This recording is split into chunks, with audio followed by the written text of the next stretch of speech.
கில்லி படம் ரிலீஸ் ஆகி 20 வருஷம் ஆகுதுங்க. அத கொண்டாடுறதுக்காக என்ன பண்ணியிருக்காங்க, படத்த ரிலீஸ் பண்ணியிருக்காங்க. எல்லா தியேட்டர்லயும் கில்லி படம் ஹவுஸ்ஃபுல் காட்சியில இன்னைக்கும் ஓடிக்கிட்டு இருக்கு. ஒரு காலத்துல இந்த ரூ. 10 ஃபோன திருவிழால விக்குவேன். அந்த ரூ. 10 ஃபோன கழுத்துல மாட்டிக்கிட்டு, அப்படி போடு, அப்படி போடு, 3ஆம் நம்பர் அழுத்துனா தேவுடா தேவுடா, 2ஆம் நம்பர் அழுத்துனா கண்ணும் கண்ணும் நோக்கியா, இப்படி பாட்டு போகும்ல. அன்னைக்கு அது கழுத்துல மாட்டிட்டு வைப் பண்ணாங்கல்ல, அந்த பசங்க இன்னைக்கு தியேட்டர்ல உட்காந்துக்கிட்டு லைவா வைப் பண்ணிக்கிட்டு இருக்காங்க. இந்த படம் ஒரு திருவிழா போல கொண்டாடிக்கிட்டு இருக்காங்க இன்னைக்கு இருக்கிற ரசிகர்கள். படம் ரிலீஸ்னு சொன்ன உடனே டைரக்டர் என்ன நினைச்சிருக்காரு, எல்லாம் படம் போல இது 1 நாள் 2 நாள் ஓடும், அப்புறம் எடுத்துருவாங்க அப்படின்னு தான் நம்பியிருக்காரு. ஆனா தொடர்ந்து 4 நாளா எல்லா காட்சியும், எல்லா திரையரங்குமே ஹவுஸ்ஃபுல் ஷோவா போன உடனே அவருக்கே ஒரு பிரமிப்பா இருந்திருக்கு. சரி நம்மளும் போய் பார்க்கலாம் அப்படின்னு சொல்லிட்டு அவரும் தியேட்டருக்கு வந்து பார்த்துருக்காரு. அங்க இப்போ இந்த பசங்க வெயிட் பண்றத பார்த்து அவருக்கு ரொம்ப ஆச்சரியமா இருந்திருக்கு. 20 வருஷம் கழிச்சு ஒரு ஜெனரேஷனே மாறி இருக்கும்போது இந்த படத்தை இன்னும் கொண்டாடுறாங்கன்னா, இந்த படத்தோட வேலை எவ்வளோ செஞ்சிருக்காங்க பாருங்க. அவர் இன்னைக்கும் அவங்களுடைய அசிஸ்டன்ட் டைரக்டர அவ்வளோ ஒரு நன்றி கடன் நான் பட்டிருக்கேன். அவங்க இல்லைன்னா அந்த படமே இல்ல அப்படின்னு சொல்லியிருக்காரு. அப்படின்னா அந்த படத்த எவ்வளோ ஒரு நுணுக்கமா அவரு எவ்வளோ ரசிச்சு அந்த படத்த எடுத்திருப்பாருன்னு பாருங்க.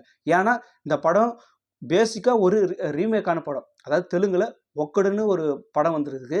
அந்த படத்த பார்த்து இன்ஸ்பயர் ஆகி தான் இந்த படத்த வந்து நம்ம எடுக்கலாம் அப்படின்னு சொல்லிட்டு அவருக்கு ஒரு யோசனை வந்திருக்கு. சரின்னு சொல்லிட்டு அவருக்கு முன்னாடியே, அதாவது தரணி தான் அந்த படத்த டைரக்ட் பண்ணியிருக்காரு. அதுக்கு முன்னாடியே ஏ.ஆர். ரத்னம் கூட அவரு தூள்ன்ற படத்த ஒர்க் பண்ணியிருக்காரு. அவர்கிட்டயே இத சொல்லலாம் அப்படின்னு சொல்லிட்டு, சார் இந்த மாரி சார் ஒக்கடுன்ற ஒரு படம் பார்த்தேன். ரொம்ப அருமையா இருக்கு.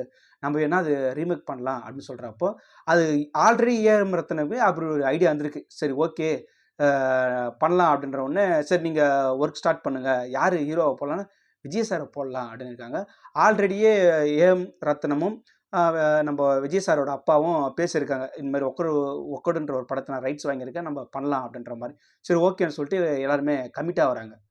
இப்பதான் என்ன ஆகுதுன்னா, இந்த படத்துல வந்து அதாவது தெலுங்குல வந்ததுல்ல, அந்த படத்துல வந்து யூசுவலா அங்க என்னென்ன இருந்ததோ அந்த மாரிலாம் எதுவும் இல்லாம, நம்ப தமிழ் ஆடியன்ஸுக்கு என்னென்னலாம் தேவையோ அதுக்கேத்த மாரி நான் கதைய மாத்தப் போறேன் அப்படின்னு சொல்லியிருக்காரு. அது எப்படிங்க முடியும் அப்படின்னு கேட்கவுடனே, இல்ல நான் பண்ணி காட்டுறேன் பாருங்க அப்படின்னு சொல்றாரு. அந்த மாரி நெறைய, அதாவது அந்த தெலுங்கு படத்துல இருந்த அப்படியே எடுத்து ரீமேக் பண்ணாம நெறைய மாடிஃபை இவரு பண்ணனால தான் இன்னைக்கு இந்த படத்த ரொம்ப கொண்டாடிட்டு இருக்காங்க நம்மளுடைய தமிழ் ரசிகர்கள். இந்த படத்துல வர்ற எந்த சீனுமே வந்து நம்ம வந்து, அட இந்த சீன் வந்து லாக் இருக்குண்டா, இந்த சீன் வந்து புடிக்கல அப்படின்னு சொல்லவே முடியாது. ஏன்னா எல்லா சீனுமே அப்படியே வந்து நம்ம தியேட்டர்ல உட்கார வச்சு என்ஜாய் பண்ற அளவுக்கு இந்த படத்த வந்து ஒரு கமர்ஷியல் ஹிட்டா குடுத்திருப்பாரு நம்ம தரணி சார் அவர்கள். இதே போல இந்த படத்துல இன்னும் சுவாரஸ்யமான தகவல், அதாவது பேக் ஸ்டோரின்னு இருக்குல்ல. இப்ப நம்ம பார்க்குறது வந்து வெறும் படம் தான். அந்த படத்துக்கு வந்து பயங்கரமா நம்ம ஹைப் பண்றோம், பயங்கரமா கொண்டாடுறோம். அது ஒரு எனர்ஜி தருதுன்னு கூட வச்சுக்கோங்க. ஆனா இதுக்கு பின்னாடி இருக்கிறது தான் ஒரு அந்த பேக் ஸ்டோரி தான் இன்னும் கேட்குறப்போ சுவாரஸ்யமா இருக்கு. 20 வருஷம் கழிச்சு இதெல்லாம் நம்மளுக்கு தெரிய வந்தா கூட நம்மளுக்கு பரவால்ல. இந்த படத்த வந்து நம்ம கொண்டாடுறதுல தப்பே இல்லன்ற மாரி தோணுது. ஏன்னா, முத்துப்பாண்டி கேரக்டர் இந்த படத்துக்கு எவ்வளோ முக்கியன்றது நமக்கு நல்லாவே தெரியும். அந்த முத்துப்பாண்டி கேரக்டர் தெலுங்குலயும் அவரே தான் பண்ணியிருப்பாரு. ஆனா, தெலுங்கு படத்த பார்த்த முத்துப்பாண்டிக்கும், இங்கேக்கும் ஏகப்பட்ட டிஃபரெண்ட்டுங்க. அங்க வந்து கொண்டாரெட்டி அப்படின்ற பேர்ல அவர் நடிச்சிருப்பாரு. இங்க தான் முத்துப்பாண்டியா அவரு நடிச்சிருப்பாரு. அந்த டிஃபரெண்ட்டே வேற மாரி இருக்கும். அங்க அவருடைய ஆக்டிங்கே வேற மாரி இருக்கும். இங்க அதே பிரகாஷ்ராஜ் தான். இருந்தாலும் இங்க இருக்கிற ஆக்டிங் வேற லெவல்ல இருக்கும். அப்படி நெறைய மாடிஃபை பண்ணனால தான் அந்த படம் இன்னிக்கும் உயிர்ப்போட இருக்குது. இங்க சொல்லுவார்ல, "ஹாய் செல்லம், மதுரை வீரன் தானே" இதெல்லாம் வந்து தியேட்டர்ல தெறிக்குதுங்க. அப்படி ஒரு கொண்டாட்டமா இருக்கு அதெல்லாம் பார்க்கும்போது. பயங்கரமா நம்மள என்ஜாய் பண்ண வச்ச இந்த முத்துப்பாண்டி கேரக்டர் அங்க அவர் பண்ணார்ல, இங்க முதல்ல வந்து தரணி சாருக்கு வந்து பிரகாஷ்ராஜ் கிட்ட சொல்லவே இல்லையாம். அந்த முத்துப்பாண்டி கேரக்டருக்கு 8 பேர் ஆடிஷன் பண்ணாங்களாம். யாரையுமே செட் ஆவாம, அதுக்கப்புறம் தான் திருப்பியும் பிரகாஷ்ராஜ் கிட்டயே அது கதை சொல்லி அவர் ஓகே பண்ணியிருக்காரு.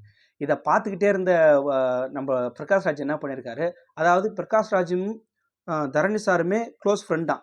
"என்னடா இது என்ன நடிக்க வைக்காம நீ யார்கிட்டயோ போயிட்டு இருக்க?" அப்படின்லாம் கூட கேட்டாராம். "இல்ல நான் சும்மா தான் தேடிக்கிட்டு இருக்கேன்" அப்படின்றப்போ, "நீ எங்க போனாலும் கடைசியில என்கிட்ட தான் வந்தாகணும்" அப்படின்னு தான் சொல்லி அனுப்பிச்சாராம். அதுக்கேத்த போலயே அவர்கிட்ட தான் வந்து கடைசியா அவரு நின்னுருக்காரு. இப்ப நான் சொன்னேன்ல, இந்த "ஹாய் செல்லம்" இதெல்லாம் வந்து ஸ்கிரிப்ட்ல வந்து அவர் எழுதி முன்னாடியே குடுத்ததெல்லாம் இல்லையாம்.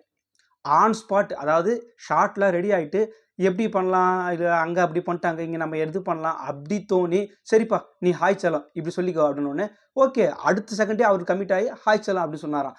இ அப்படி அதாவது ஆன் ஸ்பாட்ல அவங்க யோசித்து பண்ணது, இன்னைக்கு எப்படி நிக்குதுன்றத மட்டும் பாருங்க. அதே போல இந்த ஓட்டேரி நரி கேரக்டர் மறக்கவே முடியாதுங்க.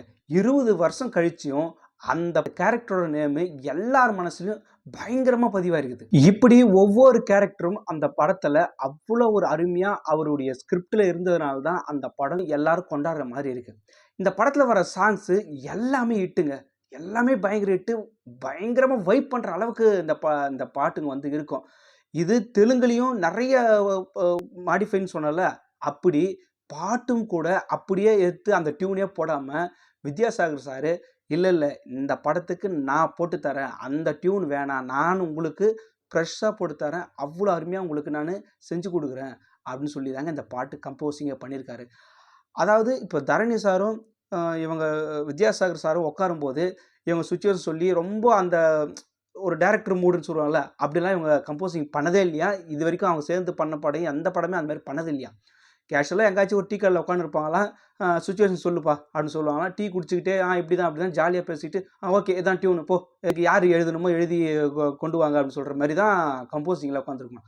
அப்படி ஜாலியாக உட்காந்து கம்போசிங் பண்ண ஒவ்வொரு பாட்டும் வைபு. குறிப்பாக சொல்லணும்னா இன்னைக்கு வரைக்கும் அந்த அப்படி போடு பாட்டாகட்டும், அர்ஜுனர் வில்லு இன்னைக்கு வரைக்கும் இப்போ எங்காச்சும் நம்ம ட்ரிப்பு போகிறோன்னு கூட வச்சுக்கோங்களேன். ஏய் வேகமா போடான்னா, அவன் என்ன சொன்னான், டேய் அமைதியாடுறா அமைதியாடுறான்னுவான். இந்த பாட்டு மட்டும் போட்டு பாருங்களேன். ஒரு 30, 40ல போறவன் கூட சும்மா 100, 110ன்னு தெறிக்கும். அப்படி ஒரு வைப்ப அன்னைக்கே சம்பவம் பண்ணியிருக்காரு நம்ம வித்யாசாகர் சார். இந்த படத்துல வந்து கபடி பேஸ் பண்ணி வந்ததுனால என்ன பண்ணியிருக்காரு, படத்துல நடக்கிற இடத்துக்கு போயிட்டு கிரவுண்ட் ஒர்க் பண்ணியிருக்காரு. எப்படிலாம் அவங்க ரைடு போறாங்க, அவங்க எப்படி ஒரு ஆளை பிடிக்கிறாங்க, அந்த படத்துல வரும் பிளேடு கையில் வச்சுக்கிட்டு கிழிச்சிருவாங்க. இதெல்லாம் போயிட்டு அவர் லைவாக பார்த்து எப்படிலாம் கபடியில் வந்து இந்த மாதிரிலாம் நடக்குது அப்படின்ற மாதிரி அவர் கண்ணில் நேராக பார்த்ததுனால தான் அப்படி ஒரு சீன் அவரால் எடுக்க முடிஞ்சுது. இது அவரே சொல்லியிருக்காரு. இந்த மாதிரி நாங்கள் பாண்டிச்சேரியில் போயிட்டு அங்கே வந்து நம்ம தமிழ்நாடுக்கும் கர்நாடகாவுக்கும் மேட்ச் நடந்ததுதான். அப்போ அந்த மேட்ச்சை வந்து லைவாக உட்காந்து அந்த ஃபுட்டேஜ் எல்லாம் எடுத்து எப்படியெல்லாம் அவங்க ரைடு போகிறாங்க, எப்படியெல்லாம் அந்த பிளேயர்ஸ்லாம் ஆடுறாங்கன்றது மாரி ஒரு வீடியோவாக எடுத்து அது விஜய் சார் கிட்ட கொடுத்து விஜய் சார் அதை பார்த்து அதுக்கப்புறம் தான் அந்த படத்துக்கே தயாரானாங்களாம். அது மட்டும் இல்லாமல் நேரு ஸ்டேடியத்தில் ஒரு 2 கோச்சை வச்சு அவருக்கு ட்ரைனும் பண்ணியிருக்காங்களாம். விஜய் சார் ரைடு போவார்ல, அப்போ சில மேனேஜர்ஸ்லாம் பண்ணுவார். அந்த காலை ஒரு மாதிரி பண்ணி அடுத்து அப்படியே அப்படியே இன்னைக்கு வரைக்கும் கபடி ஆடுற பிளேயர்ஸுக்கு அது மிகப்பெரிய ஒரு இன்ஸ்பிரேஷனாக இருந்திருக்குது. இன்னைக்கு நீங்கள் ஊர் பக்கம் எங்காச்சும் கபடி நடந்தால் பாருங்கள், யாராச்சும் ஒருத்தராச்சும் அந்த மேனரிசம் பண்ணாத இருக்க மாட்டாங்க. அப்படி அந்த மேனரிசம் வந்து பயங்கரமாக ஹிட் ஆச்சு அந்த டைமில். சும்மா தெருவில் விளையாடுற பசங்க கூட அதே மாதிரி பண்ணிட்டு இருப்பாங்க. அந்த அளவுக்கு ஒரு ரீச் கொடுத்தது அந்த மேனரிசம். இப்படி அந்த படத்துக்கு வந்து ஒவ்வொன்றும் அந்த கூட்டு முயற்சி சொல்லுவாங்கள்ல, அப்படி பண்ணனால தான் அந்த படம் வந்து இன்னைக்கு வந்து எல்லார் மத்தியிலும் வந்து போய் சேர்ந்துருக்கு. இந்த படத்தில் காதல், அதாவது த்ரிஷாவுக்கும் விஜய்க்கும் நடக்கிற இந்த லவ் சீன்லாம் பார்த்தீங்கன்னா ரொம்ப ஒரு ரொமான்டிக்காவோ இல்லை ரொமான்ஸ் சீன்ஸோ அவன் காதல் சொல்கிற மாதிரியோ இல்லை இவர் காதல் சொல்கிற மாதிரியோ எங்கேயுமே இருக்காதுங்க.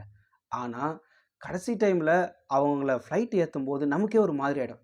தனலட்சுமி உட்காரு அப்படின்னு சொல்லுவாங்கள்ல, அந்த டைம்லாம் வந்து என்னடா இது இவர் விட்டுட்டு இங்கே வந்துட்டாரு, அந்த அளவுக்கு நம்மளுக்கே அதாவது நேரில் பார்க்குற மாதிரி ஒரு ஃபீலை கனெக்ட் பண்ணியிருப்பாங்க. ரொம்ப சூப்பராக இருக்கும்.